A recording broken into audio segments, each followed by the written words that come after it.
Et comment les élèves ont réagi à ce projet? Bien, en général, la réaction est assez intéressante. C'est intéressant parce que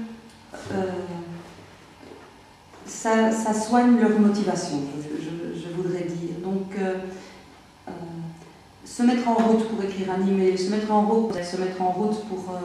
on a aussi fait enregistré des petites conversations par deux, donc ils ont envoyé à leurs partenaires tout à fait récemment. Se mettre en route pour faire tout ça, ça reste un travail entre guillemets, donc il faut les aider à se mettre en route. Une fois qu'ils sont dans la tâche à accomplir, je trouve qu'ils manifestent une grande envie d'utiliser la langue du partenaire.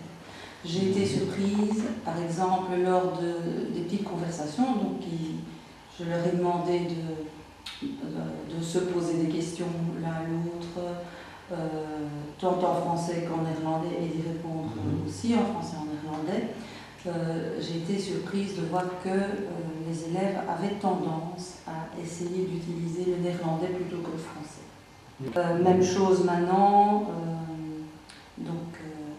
suite à ce projet, Madame Grun a fait paraître dans le journal de son école un petit article pour parler de ce que nous avons réalisé, et elle a donné la parole à ses élèves.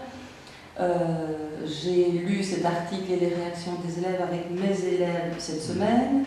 Et, ils ont pris une réponse, une courte réponse, hein, c'est 4-5 phrases en néerlandais, pareil, bon, auxquelles ils ajoutent parfois 4-5 phrases en français. Enfin, j'avais demandé 4-5 phrases en français, et bien de nouveau, certaines paires, ils ont travaillé en paire à l'école aussi, certaines paires ont dépassé cette idée-là en voulant absolument utiliser un maximum de néerlandais pour réagir à